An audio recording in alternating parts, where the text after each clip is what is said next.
अस्सलामुअलैकुम, आप देख रहे हैं समा। मैं हूं सैयद फैसल करीम और मैं हूं सिद्रा मीर। पैसे दो, इस्तीफा ले लो। वजीर आजम इमरान खान ने ऑपोजिशन को बड़ी पेशकश कर दी। कहा, पिछली हुकूमतों में लूट मार करने वाले सियासतदान कौम का पैसा वापस कर दे, मैं इस्तीफा दे दूंगा। वजीर आजम ने ऑपोजिशन की जानिब से इस्तीफे न आने पर तंज भी किया। बोले 31 दिसंबर के बाद 31 जनवरी भी गुजर गई, लेकिन ओपोजिशन के इस्तीफे देने की बातें झूठी निकली। इस्तीफों के दावे करने वाले अब इलेक्शन के फजाइल बयान कर रहे हैं। सेनेट का इलेक्शन भी लड़ने जा रहे हैं। वजीर आजम ने काबीना इजलास के बाद गैर रस्मी बातचीत में कहा कि इस्तीफा देने के लिए जुर्रत दरकार होती है। जिनका पैसा मुल्क से बाहर पड़ा हो उनमें जुर्रत नहीं होती है। वजीर आजम ने किया है ये बड़ा ऐलान, बड़ी पेशकश ऑपोजिशन के सामने रखी है। काबीना इजलास के बाद वो गैर रस्मी गुफ्तगू कर रहे थे, जिसमें उन्होंने ये कहा कि अगर ऑपोजिशन को मेरा इस्तीफा चाहिए तो ऑपोजिशन के बड़े बड़े सियासतदान मुल्क का लूटा हुआ पैसा वापस कर दें, मैं इस्तीफा दे दूंगा। मजीद उन्होंने ये कहा कि 31 जनवरी के बाद गुजर गई डेडलाइन, लेकिन ऑपोजिशन के इस्तीफे देने की बातें झूठ निकली। थोड़ा सब्र करें, बताते हैं इस्तीफे क्या होते हैं। वजीर आजम के बयान पर मरियम नवाज ने भी ट्वीट लिख दिया। नून लीगी रहनुमा ने साफियों से बातचीत करते हुए दावा किया कि इस्तीफों और लॉन्ग मार्च पर पीडीएम जमातों में इत्तेफाक है। तहरीक अदम एतमाद पर बोली, 4 फरवरी के इजलास में बिलावल भुट्टो से पूछेंगे कि तहरीक अदम एतमाद की तजवीज़ वो किस बुनियाद पर दे रहे हैं, उस पर उनकी क्या वर्किंग है, क्या इम्कानात हैं। 4 को सरबराही इजलास है पीडीएम का, तो उसमें जब बिलावल भुट्टो जरदारी साहब अपनी ये तजवीज़ रखेंगे तो इस पे गौर होगा, इस पे बात होगी, उनसे बातचीत होगी कि वो किस बिना पे ये बात कर रहे हैं, उनका क्या इसके ऊपर वर्किंग है और क्या इसके प्रोस्पेक्ट्स हैं, उस पर बात होगी उनसे। मुस्लिम लीग नून और बहुत सारी बाकी जमातें इसी पे यकीन रखती हैं कि इस्तीफ़े देने चाहिए और ज़रूर देने चाहिए। लॉन्ग मार्च पे भी ऑलमोस्ट सबका कंसेंसस है। हमारा इसमें कोई नहीं, आवाम के ऊपर जो अजाब आया हुआ है ये मेरा नहीं ख्याल कि ये हुकूमत इस तरह चल भी सकती। तो मुझे बड़ी तकलीफ़ है कि हर रोज़ महंगाई में इजाफा हो रहा है और लोग बिलबिला उठे हैं सड़कों के ऊपर और गलियों में बातें हो रही हैं, लोग बददुआएं दे रहे हैं इस हुकूमत को। जब आप एक नालायक और नाअहल शख्स को सिलेक्ट करके लेके आते हैं तो फिर आपको यही तवक्को उससे करनी चाहिए, जिसने पूरी ज़िंदगी कोई काम ना किया हो। आप उसके सर पे 22 करोड़ अवाम की जिम्मेदारी डाल दें तो फिर तो ऐसा ही होगा। सुप्रीम कोर्ट के जस्टिस के नंबर से आने वाले मैसेजेस को जाली तस्वुर किया जाए, कोई भी उन पर यकीन ना करे, क्योंकि फाइज ईसा का फोन हैक हो चुका है। तर्जुमान सुप्रीम कोर्ट ने आगाह कर दिया है कि तर्जुमान ने यह भी बताया है कि सब होशियार रहें। सुप्रीम कोर्ट के जस्टिस का फोन मजमूम मकासद के लिए इस्तेमाल हो सकता है। उनके नंबर से आने वाले किसी भी मैसेज को तस्वुर ना किया जाए, क्योंकि वो कोई भी मैसेज जाली हो सकता है।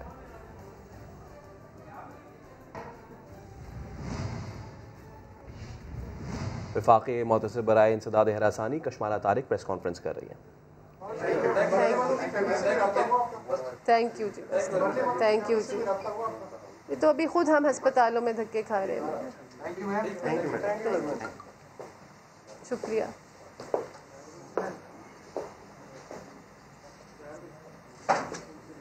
न्यूज़ कॉन्फ्रेंस कर रही थी। उनका कहना था कि खावंद और बेटे पर लगने वाले इल्ज़ामात बेबुनियाद हैं।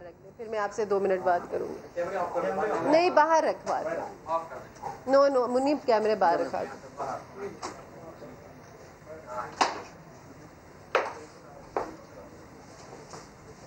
कशमाला तारिक का ये कहना है कि कानून अपना रास्ता ज़रूर बनाए, लेकिन हम पर बेजा इल्ज़ामात ना लगाएं। हमारा कोई काफिला नहीं था, सिर्फ 2 गाड़ियाँ थीं। गुज़श्ता रात 10:30 बजे के करीब टोल प्लाजा क्रॉस किया। खावंद और बेटे पर लगने वाले इल्ज़ामात बेबुनियाद हैं। आगे बढ़ते हैं, कराची की बात करेंगे। यहाँ पीर और मंगल की दरमियानी शब मारूफ टिकटॉकर मुस्कान को 3 साथियों समेत कत्ल कर दिया गया। मुस्कान को मारा क्यों गया, दुश्मनी क्या थी, पुलिस अभी तक कुछ जान नहीं सकी। बिल्कुल, टिकटॉक पर 5 लाख फॉलोअर्स वाली मुस्कान की लाश 12 घंटे से सर्द खाने में लावारिस पड़ी है। शाहनवाज अली कादरी रिपोर्ट करेंगे। फरवरी की दूसरी रात गए 4:30 से 5 के दरमियान का वक्त। कराची गार्डन का इलाका, अंकल सरिया अस्पताल की सर्द और तारीक गली। कुछ लोग एक तारीक गोशे में घात लगाए बैठे थे। अचानक एक गाड़ी गली में दाखिल होती है, जिसमें खातून टिकटॉकर मुस्कान और दीगर 3 अफराद सवार थे। फिर गोलियों की तड़तड़ाहट से गली का सन्नाटा गूंजता है। टिकटॉकर मुस्कान मौके पर ही दम तोड़ गई। गाड़ी के ऊपर 2 फायर लगे हैं, जिसमें खातून गाड़ी के अंदर ही उसकी मौके पर डेथ हो गई और बाकी जो 3 मर्द थे वो गाड़ी से बाहर, उन पे फायरिंग हुई। मकतूल रेहान के घर वाले कहते हैं कि वो दोस्तों के साथ बाहर जाता था, लेकिन मुस्कान से उसके ताल्लुक के बारे में कुछ नहीं जानते। बाहर रहता था, लेकिन वो सारे ही लड़के बाहर बैठे होते हैं, गपशप लगाते हैं। लड़कियों के बारे में इल्म भी नहीं है और उसकी उम्र भी इतनी नहीं थी कि वो ऐसे किसी चक्कर में पड़ता। इस लर्ज़ाखेज़ टारगेट किलिंग के बाद इलाके में खौफ फैल गया। आमिर बल्दिया टाउन, जबकि मुस्कान लांढी की रहने वाली थी। आखिर कातिल मुस्कान को क्यों मारना चाहते थे? क्या दुश्मनी थी? अब तक पुलिस कुछ न जान सकी। बस इतना पता है कि 9mm पिस्तौल इस्तेमाल हुआ। कैमरामैन अली मुशर्रफ, शाहिद बलोच और साथी रिपोर्टर यासिर हुसैन के साथ शाहनवाज अली, समा, कराची। तो टिकटॉकर्स निशाने पर हैं। मुस्कान शेख के कत्ल ने और भी बहुत सारे टिकटॉकर्स के राज खोल दिए हैं। क्या है वो राज, जानते हैं कराची से जमजम सईद की रिपोर्ट में। मुस्कान शेख के कत्ल ने तमाम टिकटॉकर्स को खौफ में मुब्तला कर दिया। नानी वाला हर जगह हमें ब्लैकमेल कर रहे हैं, आगे पीछे ये नंबर मिला रहे हैं। मारूफ टिकटॉकर हरीम शाह और संदल खटक भी खुद को गैर महफूज महसूस करने लगी। कहती हैं कि उन्हें जान से मारने की धमकियां दी जा रही हैं। बहुत अफसोस की बात है कि हम पाकिस्तान के अंदर गैर महफूज हैं और इन्हीं हरकत की वजह से हमारा जो पाकिस्तान है, मतलब उसका इमेज बाहर के लोगों में अच्छा नहीं जा रहा। अगर हम अपने ही वतन में प्रोटेक्ट नहीं है तो फिर हम किधर जाएंगे? हर बंदा यहाँ पे हसद रखता है, एक दूसरे से हसद रखता है कि मैं इसको नुकसान पहुँचाऊँ, इसको नुकसान पहुँचाऊँ। आया भी कुछ दिन पहले हमारे साथ नानी वाले ने भी ब्लैकमेलिंग की है हमें, उसने डराया धमकाया। टिकटॉकर आयशा ने कहा है कि उसे भी धमकी आमेज कॉल्स आ रही हैं, बहुत डर लग रहा है। कैमरामैन मरगूब हुसैन के साथ जमजम सईद, समा, कराची। सिंध के वजीर तालीम ने कराची में स्ट्रीट क्राइम्स और टारगेट किलिंग में इजाफे का एतराफ़ कर लिया। समा के सवाल पर जवाब दिया, पुलिस में मदाखलत सिफर है, वो अपनी मर्जी के अफसर लगाते हैं, इसके बावजूद नताइज ना मिलने पर जवाब लेंगे। कल रात भी डिस्कस किया आपस में कि जो स्ट्रीट क्राइम्स बढ़े हैं और इस किस्म की जो किलिंग्स हो रही हैं उसको कम करने में पुलिस क्यों नाकाम हो रही है। हमने पुलिस को बहुत इंडिपेंडेंट एक इख्तियार दिया हुआ है कि वो अपनी मर्ज़ी से ऑफिसर्स लगाते हैं, अपनी मर्ज़ी से फ़ैसले करते हैं। हुकूमती इंटरफेरेंस उनके अंदर बिल्कुल ज़ीरो है और अगर इतने चीज़ों के बावजूद भी नताइज उसके अच्छे नहीं आ रहे हैं तो हमें ज़रूर पुलिस से इसका जवाब लेना है और हम इस पे लेंगे। साबिक वज़ीर आज़म शाहिद खाकान अब्बासी ने पेट्रोल पर 45 रुपये टैक्स जुल्म करार दे दिया। टैक्स का ये पैसा कहाँ जा रहा है? शाहिद खाकान अब्बासी ने मौजूदा वज़ीर आज़म से हिसाब भी मांग लिया। मीडिया से गुफ्तगू में कहा, दूसरों का एहतसाब करने वाला नैब खुद काबिल एहतसाब है। नैब पर करप्शन के कई इल्ज़ामात हैं। आज ये वो नैब है जो खुद काबिल एहतसाब है, जिसके ऊपर खुद करप्शन के चार्जेस हैं और सिर्फ मुल्क के अंदर नहीं है, मुल्क से बाहर भी चार्जेस हैं। 10 अरब रुपया इन्होंने नकद पाकिस्तान का ज़ाया कर दिया है। 20 साल लिए हैं और नवाज शरीफ साहब के खिलाफ इनको कुछ मिला नहीं है, लेकिन बदस्तूर नैब का चेयरमैन जो सुप्रीम कोर्ट का जज रहा है वो आज बजिद है। क्या उसकी मजबूरी है? किसने उसको ब्लैकमेल किया है कि मैं हर किस्म का उल्टा सीधा केस। बराह रास्त आपको लिए चलते हैं। पाकिस्तान में इस वक्त पहली कोरोना वैक्सीन लगाई जा रही है। ये अमल हम आपको बराह रास्त दिखा रहे हैं। वज़ीर आज़म की मौजूदगी में पहली कोरोना वैक्सीन का इस्तेमाल किया जा रहा है। ये कोरोना वैक्सीन कल मुल्क में पहुंची थी और अब इसका इस्तेमाल किया जा रहा है। कोरोना वैक्सीनेशन का पाकिस्तान में हो रहा है आगाज़। इस मौके पे वज़ीर आज़म इमरान खान भी मौजूद हैं। वज़ीर आज़म इमरान खान ने कोरोना वैक्सीनेशन का आगाज़ कर दिया है और इस मौके पर हम देख सकते हैं कि असद उमर भी मौजूद है, डॉक्टर फैसल सुल्तान भी यहाँ पर हैं। पाकिस्तान में पहली कोरोना वैक्सीन लगाई जा रही है। वज़ीर आज़म इमरान खान की मौजूदगी में पहली कोरोना वैक्सीन लगाई जा रही है। आप ये मनाज़िर देख रहे हैं। और ये जो वैक्सीन्स हमने जो इम्पोर्ट की, चाइना का भी हम शुक्रिया अदा करते हैं कि उन्होंने हमें 5 लाख वैक्सीन्स मिली, जो कि मैं फिर आप सबको बता दूं कि सबसे पहले जिस तरह डॉक्टर साहब को दिए हमने हेल्थ वर्कर्स को पहले लगेंगी जो काम करते हैं कोरोना के मरीज़ों के साथ, तो उनको सबसे पहले, और उसके बाद फिर एक एज ग्रुप जो कि जिस एज में ज़्यादा ख़तरा है कोरोना का, उनको लगेंगी। और मैं ये भी आज कहना चाहता हूँ कि सारे सूबों में ये डिस्ट्रीब्यूट एक ही तरह हो रहा है, यानी मुनसिफाना तरीके से हो रहा है कि कोई ये ना समझे कि हमने ये जो हमारे पास 5 लाख वैक्सीन आई हैं इनको हमने किसी एक सूबे में ज़्यादा बांटा है। ये बिल्कुल मुनसिफाना तरीके से इसकी डिस्ट्रीब्यूशन हो रही है। मैं सबको जो हेल्थ वर्कर्स हैं उन सबको कहूँगा कि बहुत ज़रूरी है आपका ये वैक्सीन का टीका लगाना, क्योंकि सारी दुनिया के अंदर जो रिस्क सबसे ज़्यादा है वो हमारे हेल्थ वर्कर्स के लिए है। दूसरी चीज़ मैं सबको फिर से ताकीद करूँगा कि ये जो SOPs हैं और ख़ास तौर पे ये जो मास्क पहनना है ये बहुत ज़रूरी है। अगर अल्लाह ने पाकिस्तान पे करम किया है बनिस्बत बाकी दुनिया के, तो हमें उसका शुक्र अदा करना चाहिए और पूरी एहतियात करनी चाहिए। ये हेल्थ मास्क, ये जो मास्क हैं, इससे सब अगर कोई भी एक चीज़ से ये वायरस फैलती नहीं है और कम यानी तेज़ी से फैलती है, कम फैलती है, तो वो ये मास्क से। तो मैं सबसे, हम अब अपनी स्कूल भी खोल दिए हमने और आहिस्ता आहिस्ता इंशाल्लाह हम हॉस्पिटल्स भी खोल देंगे। हमारी इस वक्त केसेस नीचे आ रहे हैं, तो जितना आप ये SOPs के ऊपर अमल करेंगे उतना ही हम अपने लोगों को कोरोना वायरस से बचाएंगे। हम फिर से, हमारे ऊपर अल्लाह ने करम किया है। आप अगर देखें आज यूरोप में क्या हो रहा है, अमेरिका में क्या हो रहा है, 4 लाख से ज़्यादा अमवात हो चुकी हैं अमेरिका में।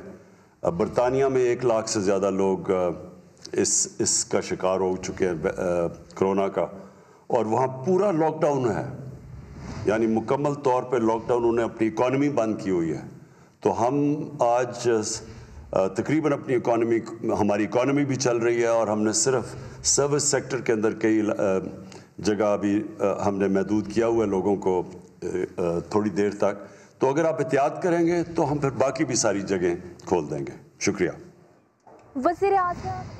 वज़ीर आज़म इमरान खान ने पाकिस्तान में कोरोना वैक्सीनेशन का आगाज़ कर दिया है। इस मौके पर वज़ीर आज़म ने यह कहा कि पूरी दुनिया में सबसे ज़्यादा रिस्क हेल्थ वर्कर्स को है।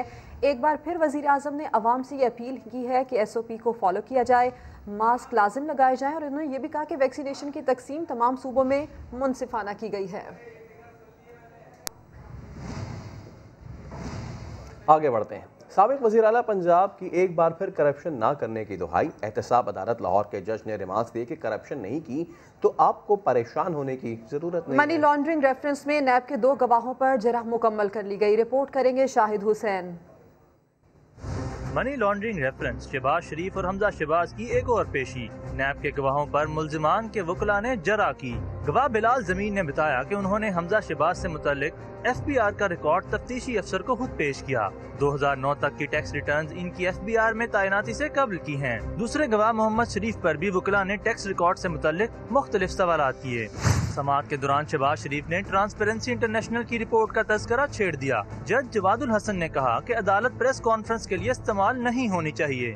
साबिक वज़ीर आला ने कहा कि वो बताना चाहते हैं कि उनके दौर में करप्शन कम हुई, जो किसी जादू मंतर नहीं बल्कि उसकी वजह दयानतदारी से काम था। एहतसाब और सियासी इंतकाम के गुब्बारे से हवा निकल गई है, तो अब क्या राग अलाप रहे हैं?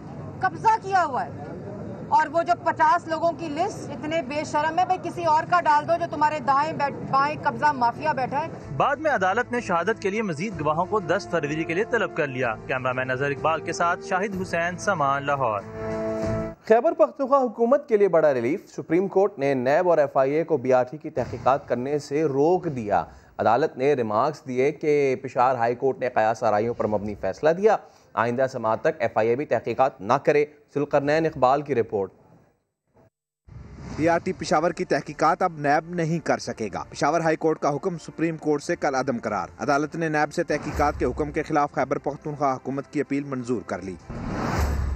पेशावर हाई कोर्ट के फैसले के खिलाफ सूबाई हुकूमत और पेशावर डेवलपमेंट अथॉरिटी की अपीलों पर सुप्रीम कोर्ट में समाअत। वकील KP हुकूमत मखदूम अली खान ने दलाइल दिए कि हाई कोर्ट ने कहा मंसूबे का ठेका ब्लैक लिस्ट कंपनी को दिया गया, हालांकि जिस कंपनी को ठेका दिया गया वो ब्लैक लिस्ट नहीं है। अदालत ने करार दिया कि हाई कोर्ट का फैसला क़यास आराइयों पर मबनी था। अदालत ने सूबाई हुकूमत और पेशावर डेवलपमेंट अथॉरिटी की अपीलों पर जारी हुक्म इम्तना में तोसी करते हुए FIA को भी आइंदा समाअत तक BRT की तहकीकात से रोक दिया। डैनियल पर्ल केस में उमर शेख और साथियों को सुप्रीम कोर्ट से मिला बड़ा रिलीफ। अदालत का मुल्जिमान को डेथ सेल से निकालकर आम बैरक में रखने का हुक्म।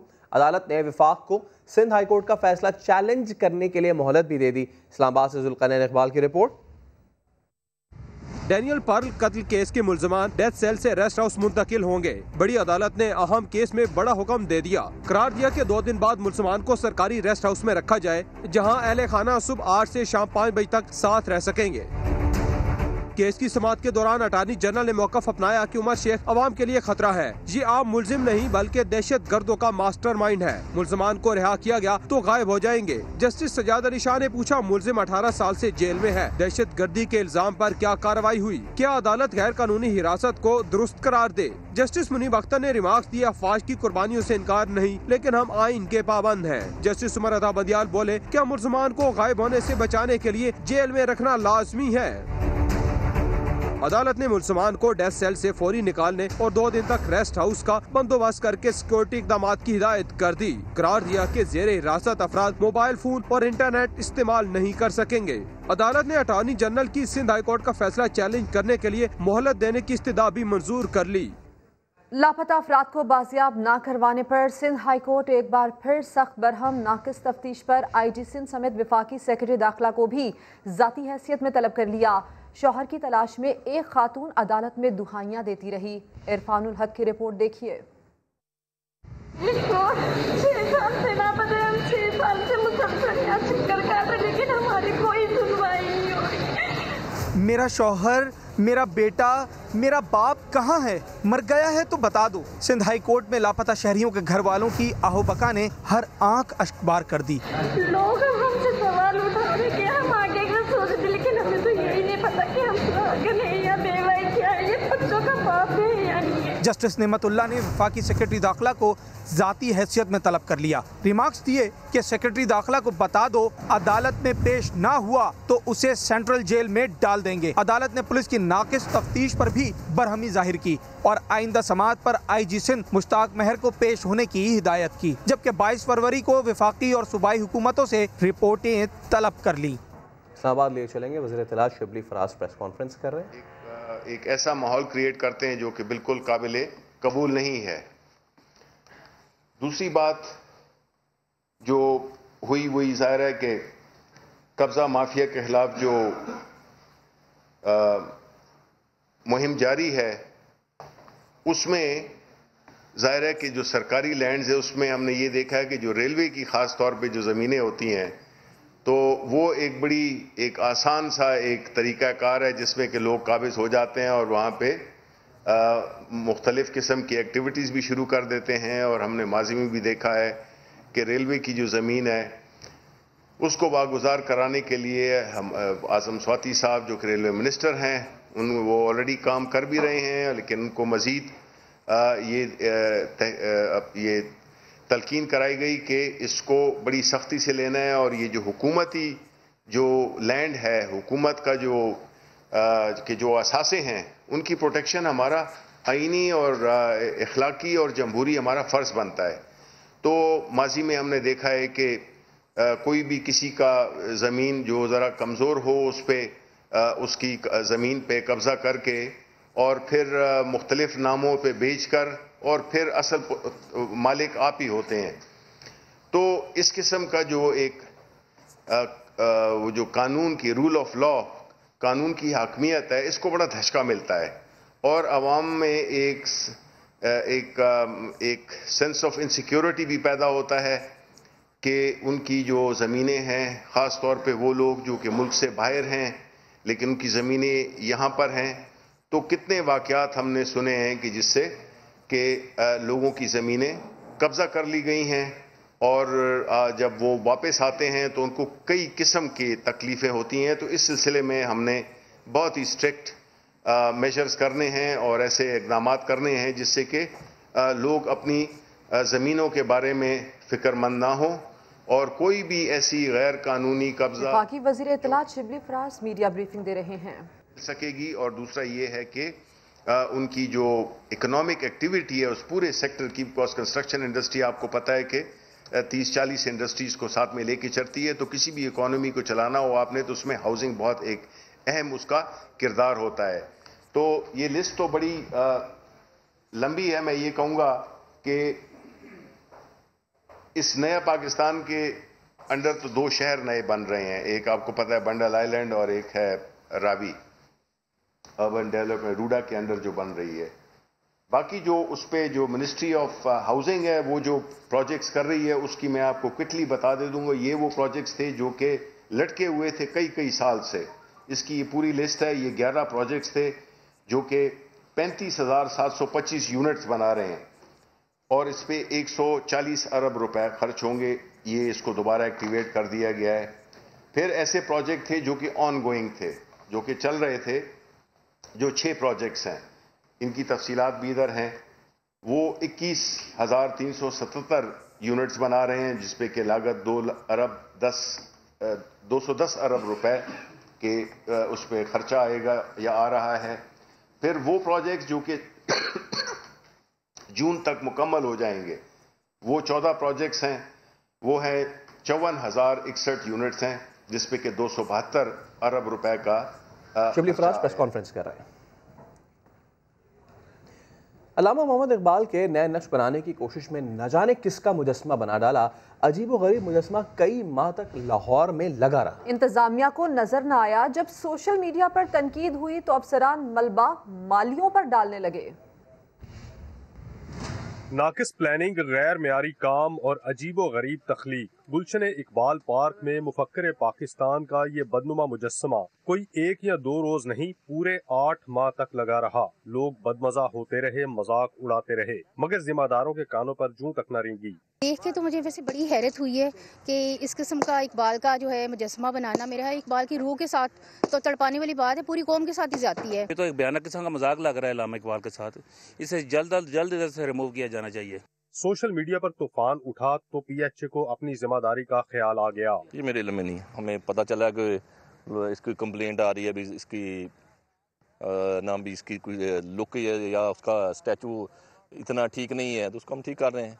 अजीम हीरो की तौहीन पर शहरी मुतालबा कर रहे हैं कि जिम्मेदारों की निशानदही करके कटहरे में लाया जाए ताकि आइंदा ऐसी गफलत ना हो। सिर्फ यही नहीं, वज़ीर आला पंजाब के हुक्म के बावजूद गुलशन इकबाल पार्क में नस्ब शायर मशरिक का मुजस्मा हटाया ना जा सका।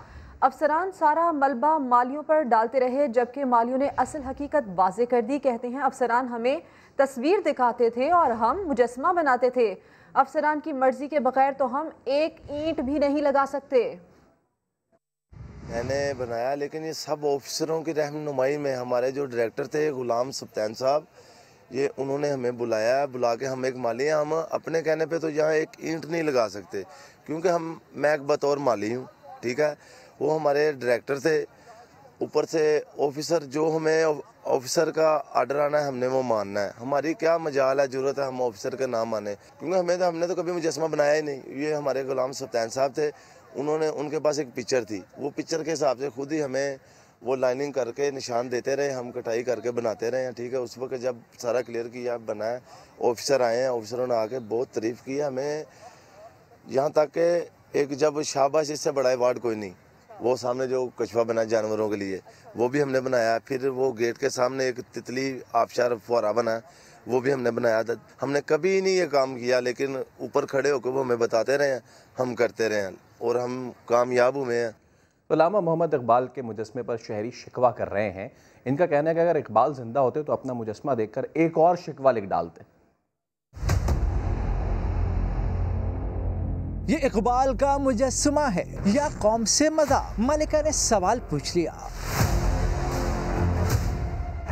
मुसद्दिक जुल्करनैन लिखते हैं, मुजस्समा देखकर ताज्जुब नहीं हुआ, हमने यही इस मुल्क के साथ किया है। नजरिया और तख्लीक सब बदनुमा हो चुका है। तैमूर लिखते हैं, इकबाल अगर जिंदा होते अपना मुजस्समा देखकर एक और शिकवा लिख डालते। इस्लामाबाद इकबाल पार्क के इस मुजस्समे पर इमाद जफर ने इजहार अफसोस किया। ये और इस तरह के बहुत से पैगाम सोशल मीडिया पर आ रहे हैं और अल्लामा मोहम्मद इकबाल की नाकदरी और नाशनासी पर इंतजामिया की मजम्मत कर रहे हैं। अनदेखा पाकिस्तान में आज आपको दिखाएंगे एक ऐसे गांव की कहानी जहां लोगों ने खुद अपनी तकदीर बदलने की ठानी और गांव बदल दिया। खूबसूरत और जदीद गांव की सैर कराएंगे आबिद अली। कोई बैलगाड़ी नहीं, कच्चा मकान नहीं, हुक्का कोई नहीं पीता। क्या ये एक गांव है? ढोक रख, पाकिस्तान का पहला मॉडल विलेज, जिसे लोगों ने जंगल से जदीद इलाका बना दिया।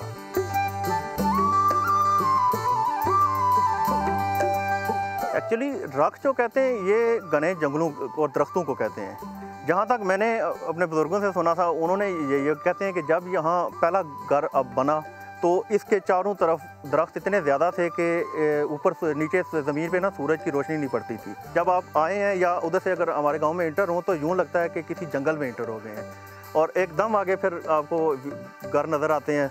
This is Kalra.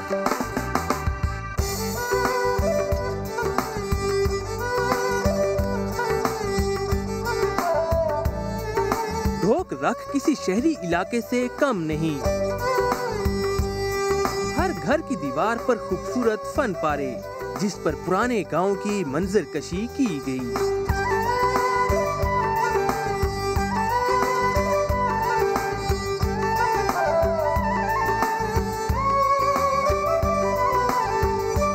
ये जो पेंटिंग की है, ये सारे गांव के जो नौजवान हैं, इनकी सबकी एक थिंक थी कि हमें पुरानी सकाफत दिखाई जाए। ये गांव स्टार्ट कैसे हुआ है, गांव की जो लाइफ है वो मट्टी के गड्ढे और चक्की।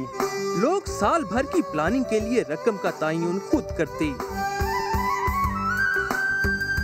नाज़रीन, ढोक रख बाहर से तो खूबसूरत है ही, लेकिन इसके घरों में भी तालीम और शऊर के खजाने भरे पड़े हैं।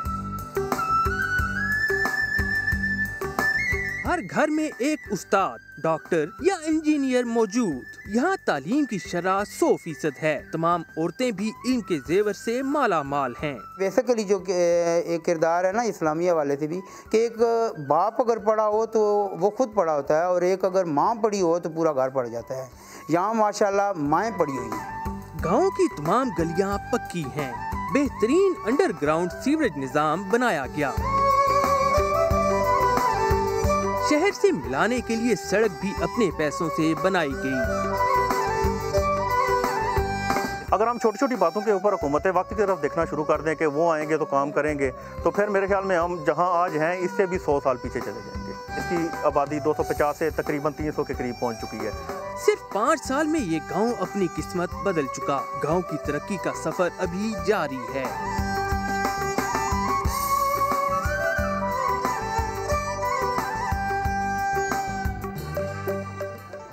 अभी एक ब्रेक, जिसके बाद आप देख पाएंगे प्रोग्राम 7 से 8। देखते रहिए समा।